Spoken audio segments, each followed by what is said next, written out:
Isso marca, nesse tempo ficou marcado, ou marcou um antes e um depois, uma mudança de dispensação. Agora preste atenção que nas mudanças de dispensações, da inocência para a consciência não houve, não aconteceu isso, nem da consciência para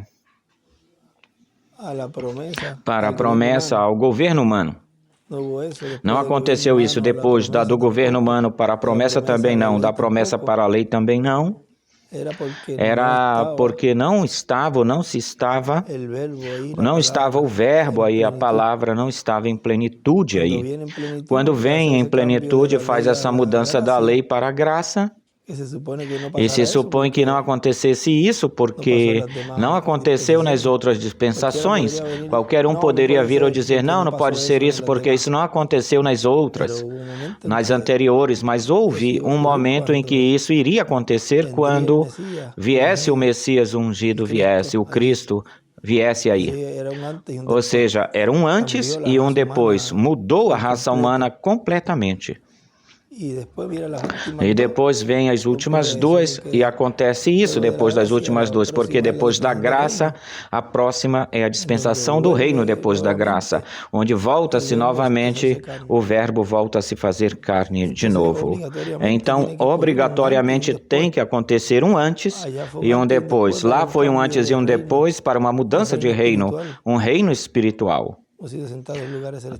Sentados em lugares, os discípulos sentados em lugares celestiais em Cristo Jesus, e entramos novamente, de novo nessa nova criação, no reino espiritual entrou-se, mas no reino físico, quando já se entre no reino físico, no novo corpo, já é um reino eterno, aí já é um antes e um depois, e tem que fazê-lo obrigatoriamente. Quem tem que fazer isso é o verbo, não pode ser de uma outra forma, de um outro jeito, e aí é onde fica marcado.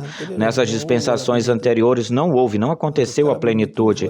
Onde está a plenitude foi na sua primeira vinda e na sua segunda vinda.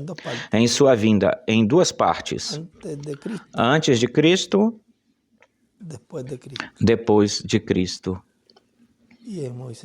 E em Moisés e Elias, Apocalipse 11, antes do ungido, depois do ungido. A-U-C-U. E já se vai marcando um antes e um depois. A-U-D-U. Por isso é que esse sinal será mundial, esse sinal. Será algo que não apenas vai ser local, como aconteceu na primeira vinda, que foi algo localizado aí, localmente. O povo hebreu viu esse sinal e se espalhou, se difundiu a sua obra redentora sobre todo o planeta Terra. Essa obra que ele fez ficou se regando, o que aconteceu, seu ministério, como ele nasceu, foi conhecendo a história dele.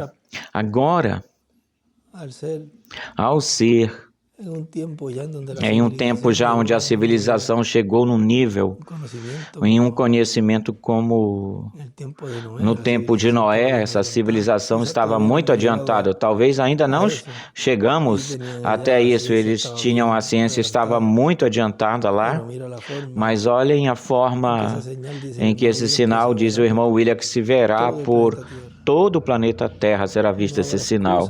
Não haverá desculpas de que se saiba o que não foi sabido, o que esse antes e esse depois aconteceu.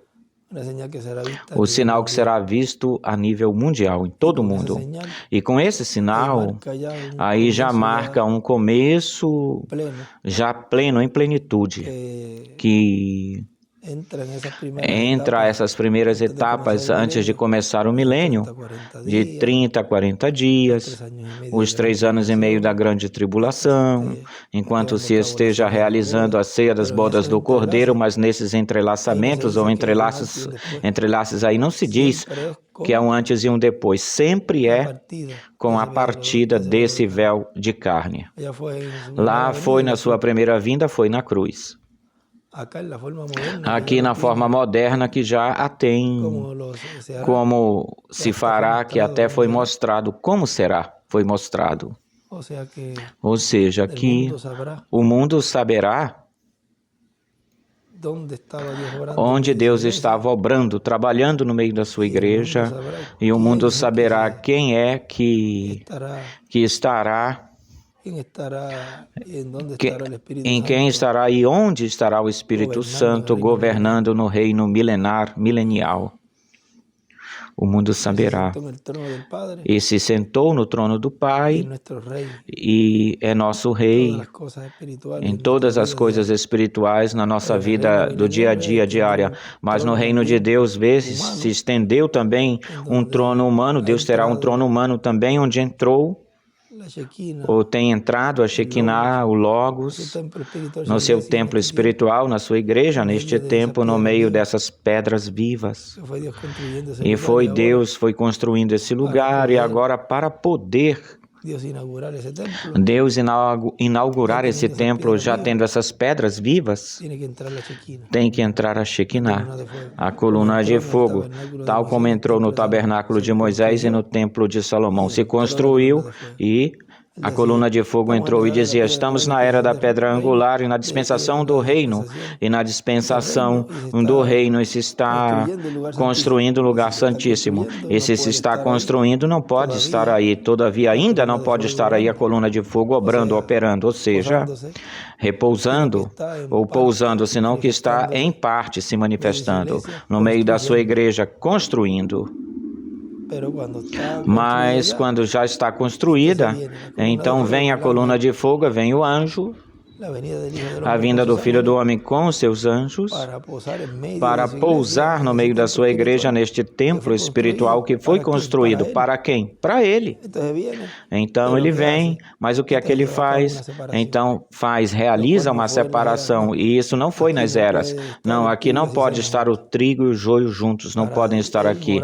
Para ele morar no meio do seu povo, tem que ser tirada toda incredulidade, tem que ser tirada, tem que ser tirado, o joio tem que ser tirado. E aí começa a obra no meio do povo a operar pela palavra. A palavra é que faz tudo. Se fala e vê a própria palavra, quem produz o efeito e a atitude da pessoa diante da palavra é a que vai o escolhido vendo, porque ele sabe quem é trigo e quem é joio. Pelos seus frutos conhecereis.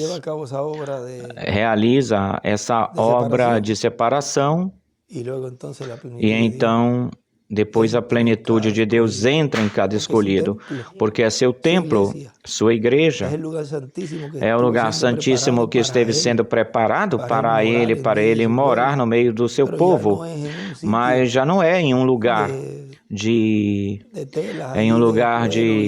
couro, de pano, e na forma em que esse foi feito, em que Moisés fez, e de todos os materiais que se fez o tabernáculo, ou foi feito, e nem tampouco dos materiais que fez no templo de Salomão, senão agora ele o mostra nesse quartinho de madeira que o irmão Branham viu descer a coluna de fogo nesse quartinho de madeira. O irmão Branham viu, e isso mostra e representa, além do que vai estar acontecendo aí, que é em um templo humano, em cada escolhido de Deus, que ele vai morar em toda a sua plenitude. Assim como foi vista essa coluna de fogo repousar sobre o quartinho de madeira e começar a operar aí esses milagres. Eu estive vendo neste último dia, neste dia postreiro, a coluna de fogo repousar sobre cada escolhido e fazer a obra em cada escolhido e realizar milagres nesse lugar santíssimo, em cada alma, em cada coração de cada escolhido, e curando e limpando, e trazendo saúde física, saúde espiritual. Esses são os verdadeiros milagres. Aí aqui está a coluna de fogo hoje obrando em cada coração, em cada alma de cada escolhido, e fazendo esses milagres a nível internacional. Por quê? Porque em todo o planeta Terra tem escolhido em cada lugar. Portanto, milagres internacionais que Deus está realizando, fazendo no seu templo espiritual, em cada escolhido de Deus. Isso é o que o irmão Branham viu aí. Eu estou vendo dia após dia em cada escolhido de Deus, em cada nação que eu piso, cada lugar aonde eu vou, eu vejo a coluna de fogo em cada escolhido de Deus obrando, trabalhando no meio da sua igreja. É uma obra tão grandiosa que é por isso que vai se dizer um antes e um depois. Antes do ungido e depois do ungido. Vê? Antes do ungido e depois do ungido. Esse pode ser o tema. Vamos pôr esse tema para esta pequena conversa de hoje. Depois de estar escutando o irmão Miguel quando ele esteve falando sábado 16 de novembro deste ano de 2024, quando nos esteve falando aí, quando ele começou essa obra que o Senhor realizou, fez na sua primeira vinda, aconteceu antes e um depois. Na sua segunda vinda, um antes e um depois. Claro, se essa obra que ele realizou lá na cruz era para a bênção de todos os seus filhos, de todos aqueles que o receberiam ou recebessem como seu Salvador. Isso marcou a vida espiritual de cada escolhido. Na sua segunda vinda, marca a obra que o Espírito Santo, a coluna de fogo, está fazendo em cada escolhido de Deus. Já o fez no espiritual, na sua segunda vinda o faz no físico, fisicamente, dando-lhe o corpo eterno e glorificado, onde quebram-se todas as barreiras em cada alma de cada escolhido, de cada filho de Deus, onde são quebradas as portas, todos os julgos e todas essas coisas contrárias à palavra de Deus. Essa palavra vai sendo esse efeito. Essa mulher que entrou aí, debruçada, recostada, não se podia mover, ela saiu. Isso representa algo muito maior do que você imagina ou pensa. O que isso representa. E ela, fisicamente aí, que ela foi uma pessoa viva, se levantando, pois estava sendo curada. E o de muletas também, que estava de muletas. Tudo isso, Deus já está fazendo tudo isso no meio da sua igreja. Amém, Senhor. Assim que é uma obra tão grandiosa que não se pode falar muito dela, para que não se ponham a imitar, nem tentar personificar ou imitar. E Deus vai obrando, operando, Deus, e vai se deixando ver cada vez isso tão grande, isso tão grandioso que Ele está falando. Eu falei umas palavras para Pito, estava falando pelo telefone e eu não sabia que ele estava gravando do outro lado. Ele aproveita e grava assim por acaso. Eu dizia, Pito, se nós víssemos, eu creio que ele gravou e nós vamos pôr até em um marcador, em um cartazinho, mas é um resumo mais ou menos do que eu disse para ele. Se víssemos a bênção tão grande que nós temos, o irmão Branham falava, se eu pudesse apenas estender minha mão um pouquinho para agarrar, segurar, eu poderia estar em uma dessas atividades. Ou seja, o que nós sentimos hoje, cada um no seu país, o ar que respiramos, se mover, os animais caminhando, a gente se mover, coisas simples, a gente andando. Quanto o irmão Branham desejou estar nisso, no seu corpo de carne, e sentir o ar passar pelo seu rosto, tocar nos irmãos que vão estar aí e dizer, Deus te abençoe a este, ao outro, o louvar e glorificar a Deus nestes corpos, nessas atividades ou reuniões, escutar a pregação e a palavra. Tudo isso ele desejava fazer e ele não pôde. E tu e eu podemos. Ou seja, é grande o que nós estamos recebendo. E eu dou graças a Deus que Ele me tem enviado, tenha me enviado para cumprir neste tempo final que Ele prometeu pelos santos profetas do passado, do Antigo Testamento e do Novo Testamento, e que tem sido um povo que eu conheço. Eu não sou um desconhecido para eles, porque eu nasci no meio do povo, tal como Jesus nasceu lá na sua primeira vinda em Belém da Judéia. É um de vossos irmãos, um redimido pelo sangue do Senhor.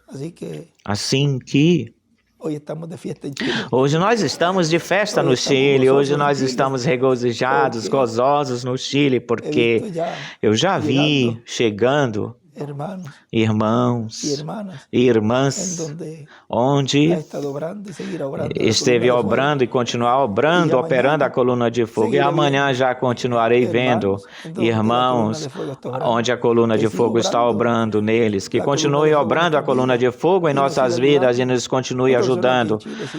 não apenas no Chile, mas em toda a América Latina e no mundo todo, onde quer que esteja um filho e uma filha de Deus. Deus os abençoe e guarde. Muito obrigado por essas boas-vindas tão e tão formosa, tão bonita. Como o caracteriza, é uma das características do povo chileno, alegre, feliz, contente sobre tudo, que ama Deus e o seu programa, e eu também os amo. Deus abençoe o Chile. Deus abençoe os escolhidos de Deus do Chile. Deus os abençoe e guarde. Amém. Palavras do nosso príncipe.